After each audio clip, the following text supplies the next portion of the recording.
Going to show you a statue of Old Ish, erected in 1884 through the efforts of the C.H. Hall of the Lake of Superior Mining Company.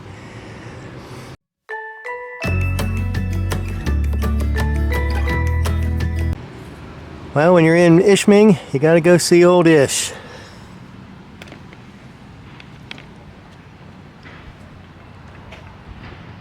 There he is. The Indian Ish.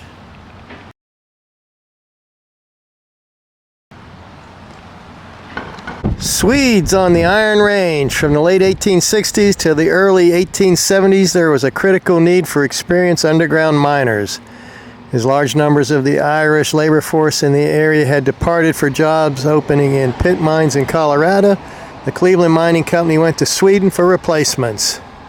This is Cliff Shaft Iron Mine, and there's the original shaft. There's a newer one right there. Look at the design on that.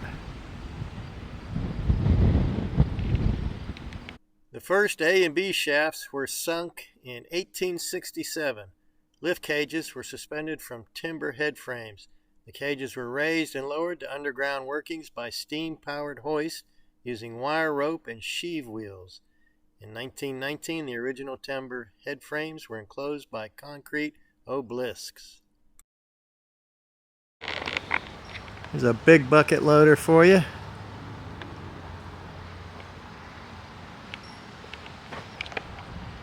Thing is huge.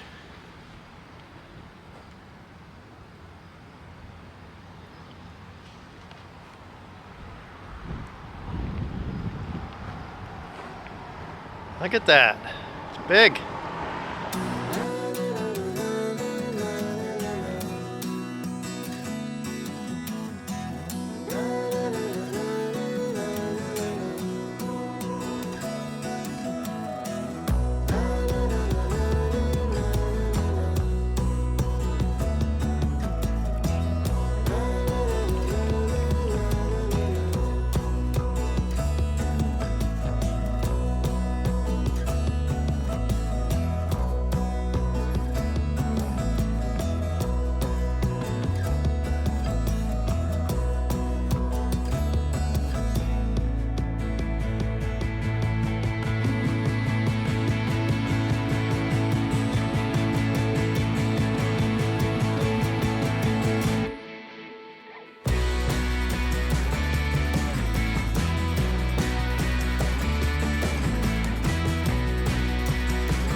Tiffle or a can, a mining term used for a pail-like bucket.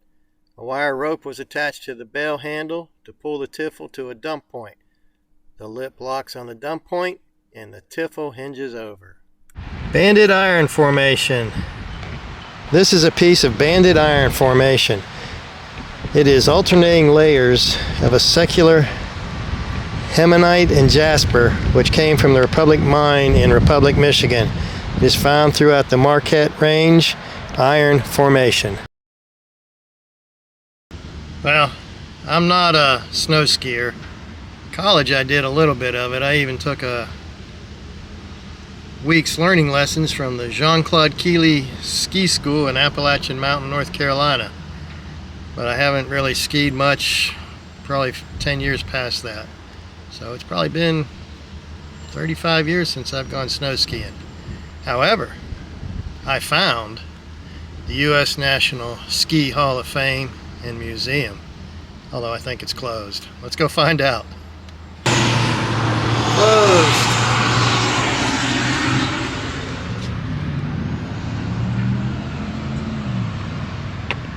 Got some wood skis way over there. It's closed. Turning at 9 o'clock. I guess that's tomorrow. It's 3:58, almost 4 o'clock, so that explains it.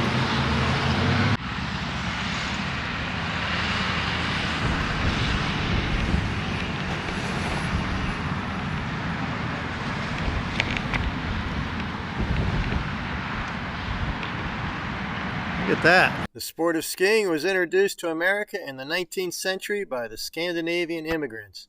The first ski club in Michigan, and one of the first in the country, was formed at Ishpeing in 1887. It held its first public ski meet on February 25th of 1888. The longest jump was one of 35 feet.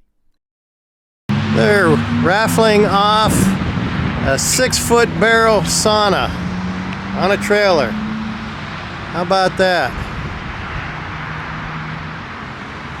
Is it unlocked? Yeah.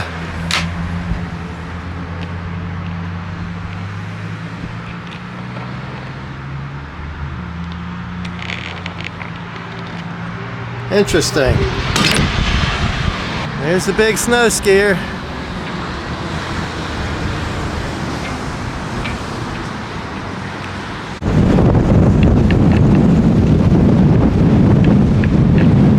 The roof is shaped like a ski slope. I'd like to ski down that.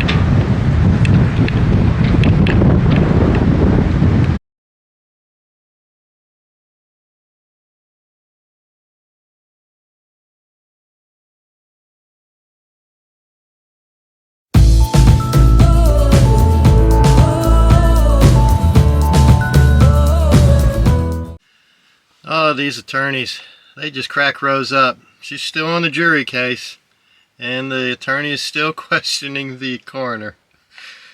This coroner, I think, is having more fun than maybe Rose, but I don't know. So the attorney says, before you started the autopsy, did you check for a pulse? The coroner says no. Attorney asked, did you check for blood pressure? The coroner says no. The attorney says, well, did you check to see if he was breathing? And the coroner said no.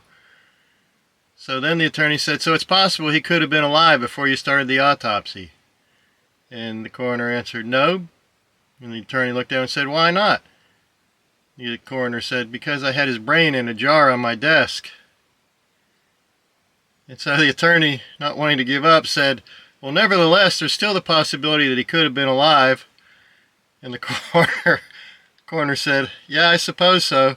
But I think if he's still alive, he's over here practicing law and asking me dumb questions. Again, Rose just heckled, and she wasn't the only one. I think everybody in the whole jury stand laughed. So Rose got a pass. She'll still be on the jury.